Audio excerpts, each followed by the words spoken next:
Welcome back to the T-Bird podcast, broadcasting to you on June 18th, 2025.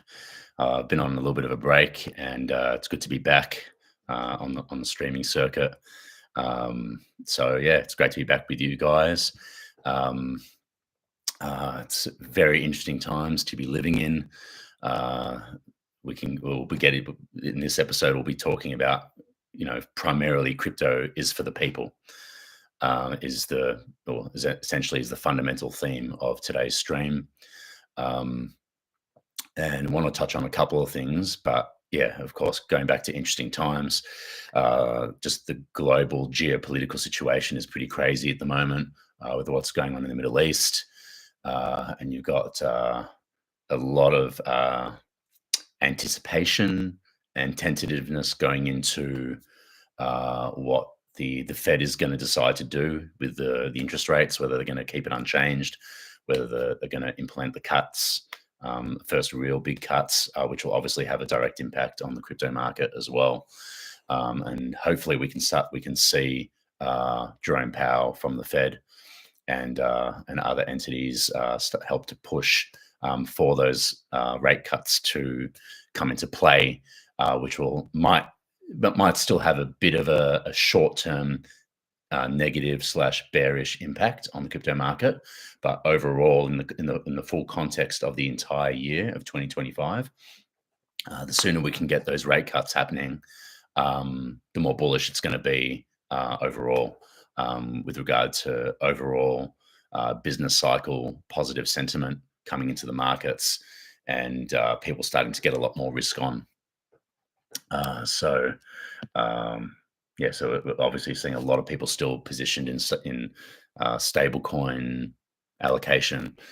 People are still, especially with what's going on with the war in the Middle East as well, all kinds of mixed perceptions and mixed emotions in the context of the markets, with how people are allocating their capital. So just quickly, just before we get into the crypto stuff, I want to touch on the numerology of the day today. This is actually quite a unique and special day. It's a 6 universal day, but it's not just on the surface. For a lot of people that might have some awareness and understanding around numerology, they'll think it's just a 6 universal day. But what a lot of them won't understand or be aware of is that there's actually some 33 energy in the day, and 33 is the highest vibration, the highest master number in numerology terms. And so what that basically means is, because of that almost hidden 33 energy with the 6 day, and having that highest vibrational energy and highest master number energy attached to the day, it makes it extra important and extra specific for me to broadcast today, and to put out that 33 energy. Capture that 33 energy of the day, especially because across the board, now that we're in the 2000s, we're in this new century after the 1900s. 33 days, 33 universal days, especially pure 33 universal days, are going to become more and more scarce over time. And I think even in just this year alone, I think there's already been a pure 33 day in February, but I think there may only be maybe one or maybe at the most 2 more pure 33 energy days for the rest of this year. So yeah, very scarce with the highest master number energy in the calendar year, and me also being a 33. It makes perfect logical sense for me to align my own 33 energy with the 33 energy of this day, June 18th. And so, just recapping on what the 33 energy fundamentally entails, it is the master teacher, the master influencer. 33 is the number of wisdom. It's the number of maximum impact on a global scale. It's the 33 is the trailblazer in life. Um, and 33s tend to set the higher standards when it comes to um, you know, changing the world, making a difference in the world, and all that stuff. But it's also a 6 day, and the six energy is strong too. And the six, and I'm also a 33 6, not a pure 33. So I embody both the 33 energy. I oscillate between the 33 energy and the six energy. And the six energy primarily deals with service, loyalty, um, empathy, giving to, and empathy is also embodied in the 33 energy as well, probably more so in the 33 than the six actually. But the empathy aspect, empathetic energy is definitely entailed in the six.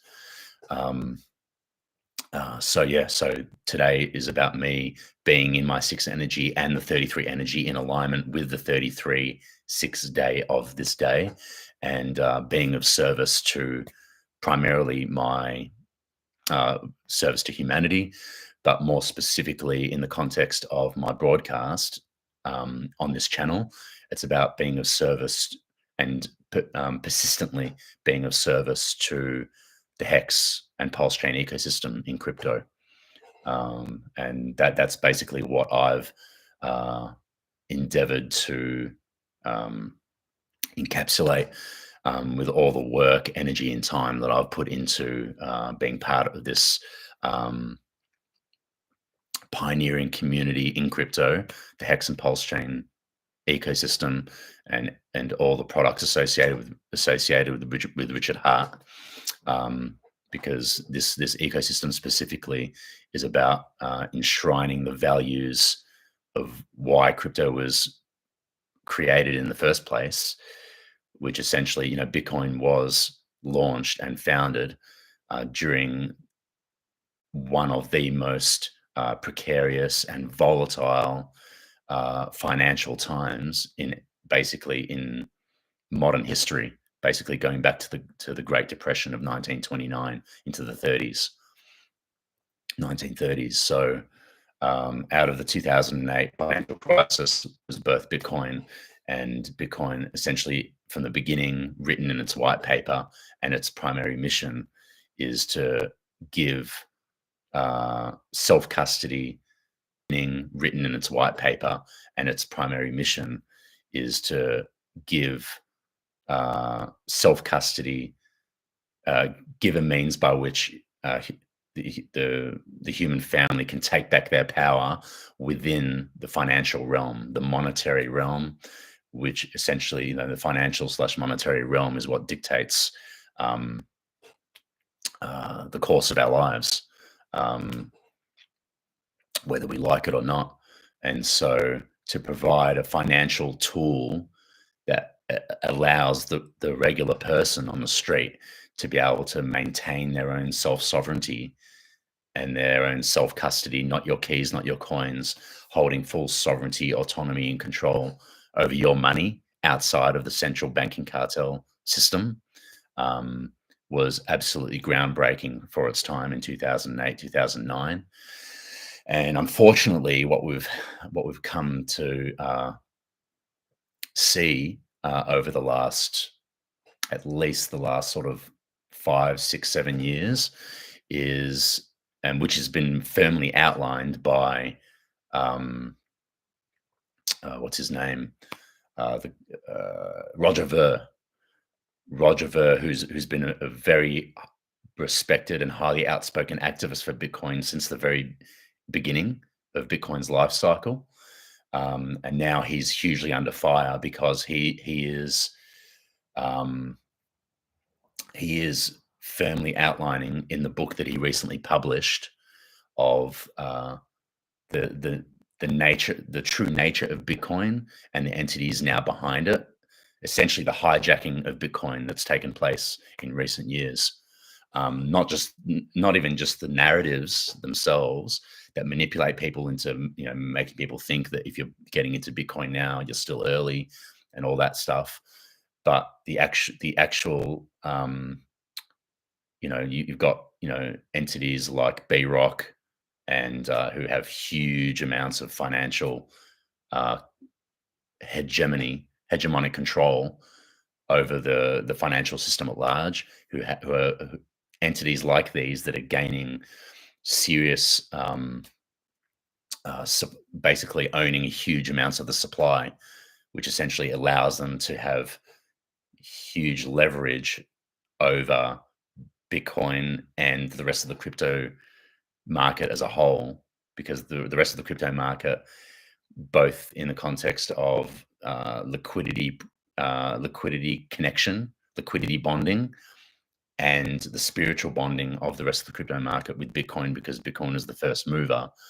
Um, they have huge leverage over the emotions of the markets, which essentially, in the emotions is the emotionality of the market is the primary driver of prices, and prices dictate sentiment in the overall market. So, um, yeah. So okay. So let's just quickly finish off what I was getting into with the numerology aspect. So, yeah, this is also a 9-day because it's the 18th. 1 plus 8 is 9. So 9 is the number of flexibility, adaptability.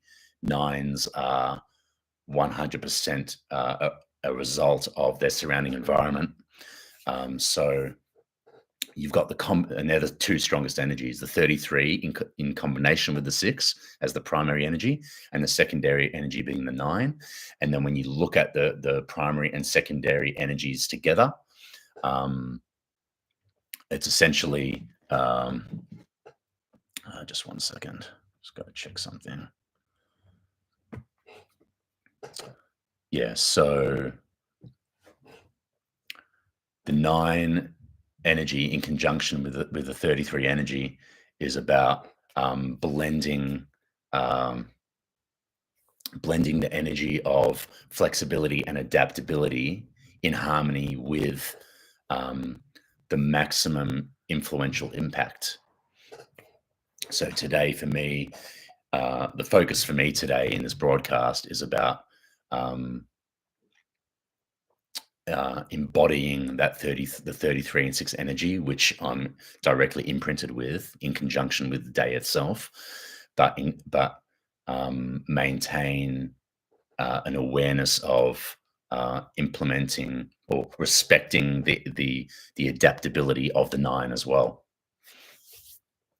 So, and yeah, and just I'll quickly go into the fact that, I mean, you look at the insane level of craziness that's happening in the world right now on a macro scale.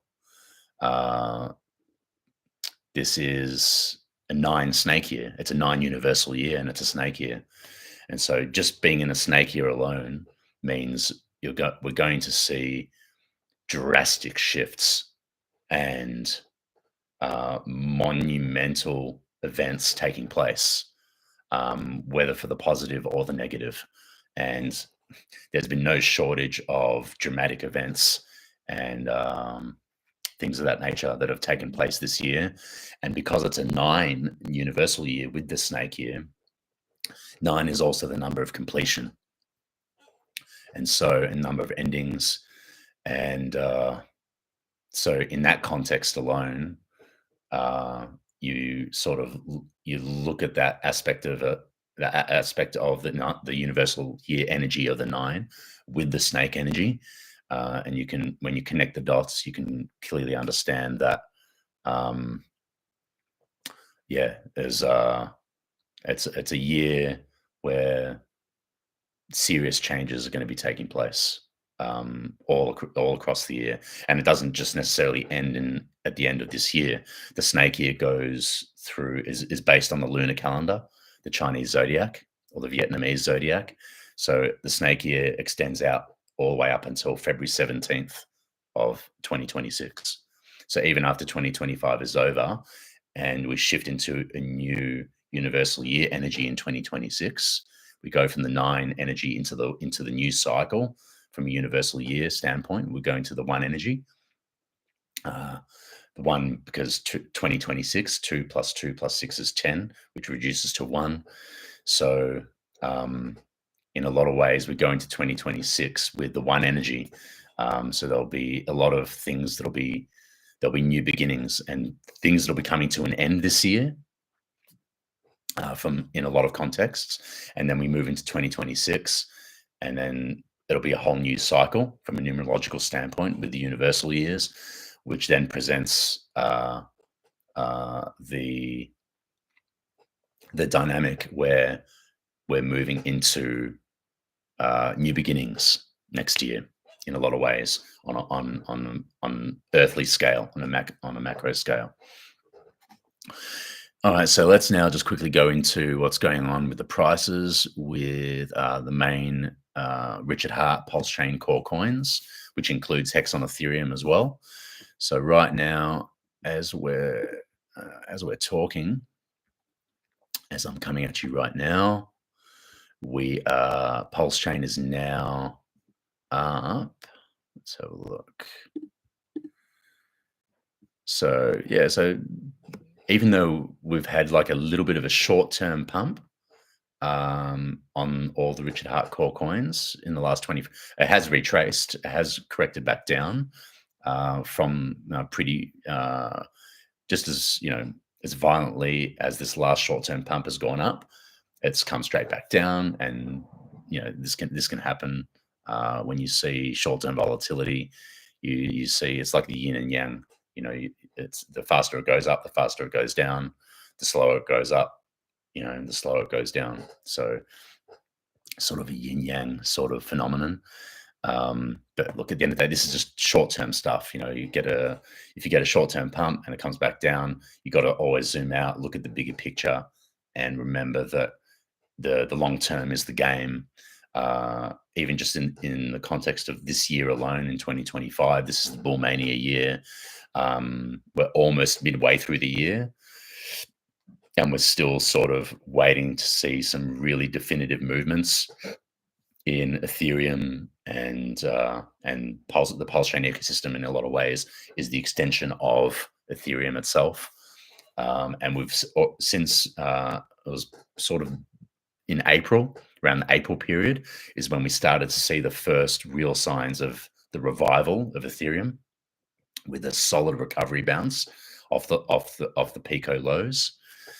And now it's sort of been chopping sideways for a couple of months, and the market is sort of deciding where it wants to go. And in my personal opinion, like once this sideways chop period is done, which I think is going to be happening pretty soon, it's going to break to the upside. It's just a question of when and by how much. And I honestly think that the alt season is definitely coming by the time we get to the end of this year. Most likely, my personal thinking is the earliest time when a serious alt season for Ethereum, and in that context, by extension, the rest of the EVM layer ones, blockchains that are connected in one way, shape, or form to Ethereum, like Pulse Chain, will have. I'm firmly convinced that is going to manifest itself either in quarter three. So where are we? So January, February, March, April, May, June. Yeah, so quarter three begins next month in July. So I think from a financial aspect of things, I think people might just be waiting. And what I've tended to notice to appear a repeating pattern that I've seen play out is it tends to be a relatively quiet movement in the markets towards the end of financial quarters, and we're like right at the tail end of quarter two. And then as soon as the beginning of a new quarter begins, which will be in early July, that's when we'll start to see some positive momentum and positive price momentum, positive sentiment momentum as well. They'll go hand in hand, two sides of the same coin. Start to play out from the beginning of July onwards. So it's always good for people to be mindful of their emotionality, and to make sure that especially this time at this stage in the cycle. I've said in previous podcasts that uh, there's only until we get to sort of October in the final quarter four, sort of October, November time period, if there's very still sort of similar movement to what we're seeing now, then it's time to maybe reassess where the market is going to go. But um, in the context of the cycle as a whole, whether we start to see an alt season manifest earlier, sort of quarter three, or quarter four, sort of later in the cycle. I think some kind of season, how short or how long that window is going to be when that season hits, it's impossible to say. It's all speculative. But that season is coming, and yeah, the rush in will likely be violent and very fast. So yeah, in my personal opinion, like it's very important to have your positions in place now, before there's any chance of yeah, serious kind of upward momentum. So let's quickly go over to the chat and see who's in here. We've got Pulse Chain Maxi, Yo, PLS to Pulse Chain to $1. Yeah, man. I think a lot of people out there are going to be severely underestimating the upside price potential for the Pulse Chain ecosystem, and anything on Pulse Chain really could be the catalyst. It could be one of the meme coins on Pulse Chain. Could be one of the key Pulse Chain core coins, whether it's Hex, Hex on Pulse Chain, Hex on Ethereum, Incentive Token, PulseX, the primary decentralized exchange token, and the PLS token itself, the native gas token for Pulse Chain. Could be any one of those. But whatever it is, a fire is going to be lit and something's going to happen. Yeah, I think and I'm also I've been seeing a lot of like heavy duty bottom signals across crypto Twitter X in the last week or so. People or a lot of loud mouthpieces in who either used to be very vocal or at least mostly positively vocal in the Hex and Pulse Chain ecosystem are coming back. There's still a huge amount of FUD out there, across crypto in general, but even more specifically Ethereum and and layer one EVM ecosystems like Pulse Chain that are connected to one degree or another um, to Ethereum. A lot of FUD still, naturally, just because the prices are down. So I'm personally just writing it out. Just want to quickly mention, just looked at the clock and it's 2:22. That's pretty cool, seeing the 2:22 in there. Just looking at the clock. So really appreciate all the people that are jumping in, tuning in, supporting the channel. This is my my primary YouTube channel, where all my podcasts. I started this channel a few months ago, piggybacking off everything that I've built on my Twitter X account. And if you're new and you're tuning in and you're not familiar with what I do on Twitter/X, my Twitter account is x.com/the real T-Bird Hex. It's my only account. So definitely want to go into my Twitter account, all my daily updates and all the content that apart from the podcasts and the streams that I do on this channel. All my most active content is always going to be on my Twitter. That's my home. So you guys definitely want to check that out. And if you guys want to support me in any way, outside of just getting in the live chat, asking questions, always eager to get feedback from people. with my content as well. Just throw it in the comments on my YouTube streams. Hit me up in the DMs on my Twitter account, and I try to be as consistent as possible, checking my DMs on Twitter. Um, and yeah, so for if you want to financially donate to help me continue doing my work as a social media influencer, you can go to buymeacoffee.com/tbird33, and you can find that link on my Twitter account and on in the description in my YouTube videos as well. So on that note, I think I'll tie it off there. If you can hit the like and subscribe, um, that's always hugely appreciated. And I just see a Hex Force coming in. Hey T Bird, great to see you. Great to see you too, man. One of my awesome supporters coming through. I've seen him, I think, in almost all of my streams. Hex Force One, appreciate you, brother. And sending out the love and the good vibes to all the warriors and soldiers in our community who are still, who are in the trenches, battling on, maintaining the faith, and seeing the bigger picture and understanding the true essence and the true potential that the Hex and Pulse chain ecosystem in crypto has to offer. And yeah, my bullishness can never be squelched, and I'm going to be continuing at it.